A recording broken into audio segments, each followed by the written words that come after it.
Assalamualaikum warahmatullahi wabarakatuh. Kami dari kelompok 6 yang beranggotakan 1 Hana Ilmi, 2 Ima Apriliana, 3 Indah Junior, 4 Selvi Sri, 5 Senja Ayu akan mempresentasikan tentang laporan praktikum pengukuran potensial membran. Yang pertama akan dijelaskan oleh rekan saya Indah Junior. Untuk rekan saya Indah Junior, saya persilahkan.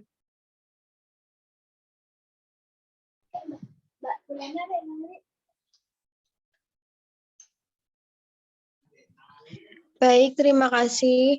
Di sini saya akan mempresentasikan tujuan dari praktikum pengukuran potensial membran. Tujuannya adalah untuk mengukur potensial membran pada neuron.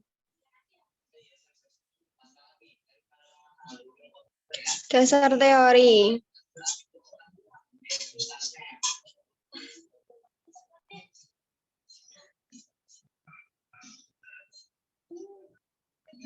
Potensial membran atau dalam bahasa Inggris, membran potensial adalah benda potensial elektrik antara dinding sebelah luar dan sebelah dalam dari suatu membran sel berkisar dari sekitar min 50 hingga min 200 mV atau tanda minus menunjukkan bahwa di dalam sel bersifat negatif dibandingkan dengan di luarnya. Semua sel memiliki tegangan melintasi membran plasmanya, di mana tegangan ialah energi potensial listrik pemisahan muatan yang berlawanan. Sitoplasma sel bermuatan negatif dibandingkan dengan fluida ekstraseluler disebabkan oleh distribusi anion dan kation pada sisi membran yang berlawanan yang tidak sama. Potensial membran bertindak seperti baterai, suatu sumber energi yang mempengaruhi lalu lintas semua substansi bermuatan yang melintasi membran. Karena di dalam sel itu negatif dibandingkan dengan di luarnya, potensial membran ini mendukung transport positif kation ke dalam sel dan anion ke luar sel.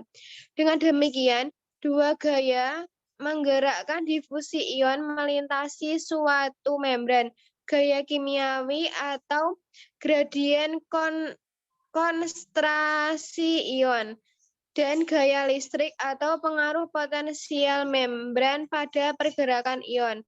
Kombinasi kedua gaya yang bekerja pada satu ion ini disebut gradien elektrokimiawi. Perubahan lingkungan dapat mempengaruhi potensial membran dan sel itu sendiri. Sebagai contohnya seperti depolarisasi dari membran plasma diduga memicu apoptosis atau kematian sel yang terprogram.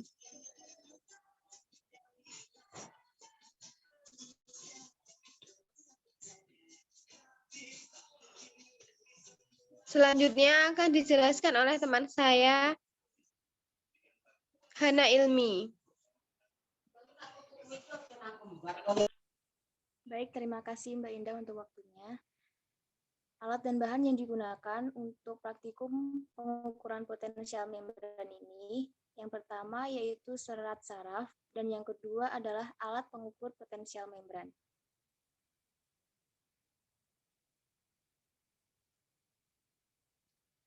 Berikut adalah contoh alat yang digunakan untuk mengukur potensial membran, yaitu resting potensial, dipolarisasi, atau hiperpolarisasi. Baik, untuk selanjutnya akan dijelaskan oleh rekan saya.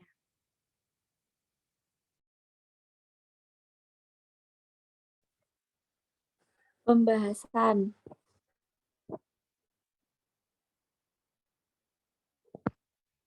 Potensial membran istirahat. Dalam keadaan istirahat, antara sisi dalam dan luar membran sel terdapat suatu beda potensial yang disebut dengan potensial istirahat sel atau sel resting potensial. Di sisi dalam dan positif di sisi luar membran sel. Berikut ini akan diuraikan bagaimana terjadinya potensial istirahat sel tersebut. Dalam keadaan istirahat, di sisi dalam dan luar membran sel sama-sama terdapat ion-ion potasium dan sodium.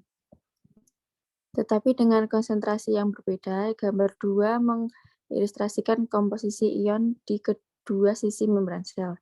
Konsentrasi ion potasium atau K+ di sisi dalam membran sekitar 35 kali lebih tinggi dibanding konsentrasi di sisi luar. Sebaliknya, konsentrasi sodium atau Na+ di sisi luar membran sel sekitar 10 kali lebih tinggi dibandingkan konsentrasi di sisi dalam.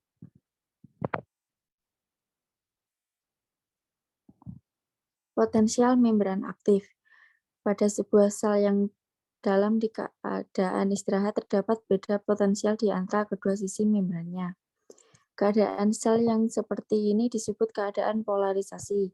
Bila sel yang di dalam keadaan istirahat atau polarisasi ini diberi rangsangan yang sesuai dan dengan level yang cukup, maka sel tersebut akan berubah dari keadaan istirahat menuju keadaan aktif. Dalam keadaan aktif, potensial membran sel mengalami perubahan dari negatif di sisi dalam perubahan menjadi positif di sisi dalam. Keadaan sel seperti ini disebut dalam keadaan depolarisasi. Depolarisasi ini dimulai dari suatu titik di permukaan membran sel dan merambat ke seluruh permukaan membran. Bila seluruh permukaan membran sudah bermuatan positif di sisi dalam, maka sel disebut dalam keadaan depolarisasi sempurna.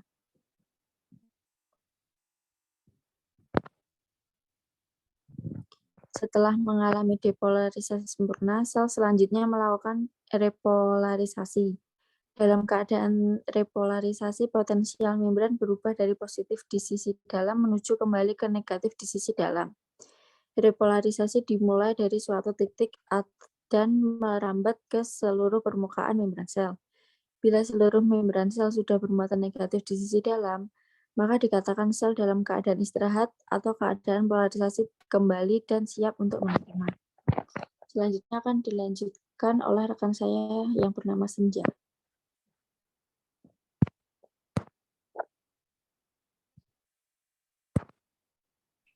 Baik, atas waktunya saya mengucapkan terima kasih. Di sini saya akan menyampaikan kesimpulan dari laporan praktikum mengenai potensial membran. Yang pertama, potensial membran merupakan potensial yang diakibatkan oleh adanya perbedaan muatan pada sisi dalam dan sisi luar membran sel. Proses yang berperan pada potensial membran adalah difusi dan transfer aktif.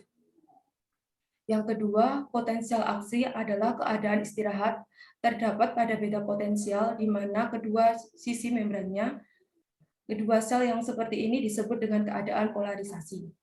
Bila sel yang dalam keadaan istirahat atau polarisasi ini diberi rangsangan yang sesuai dan dengan level yang cukup, maka sel tersebut akan berubah dari keadaan istirahat menuju keadaan aktif.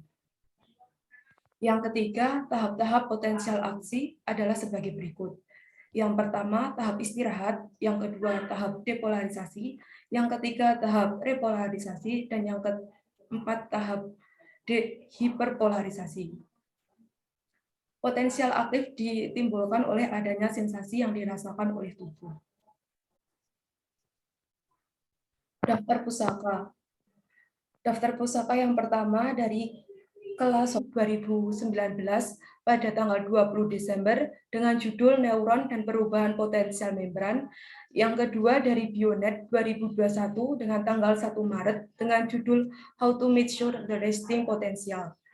Selanjutnya saya kembalikan ke moderator. Terima kasih. Sekian dari kelompok saya. Wassalamualaikum warahmatullahi wabarakatuh.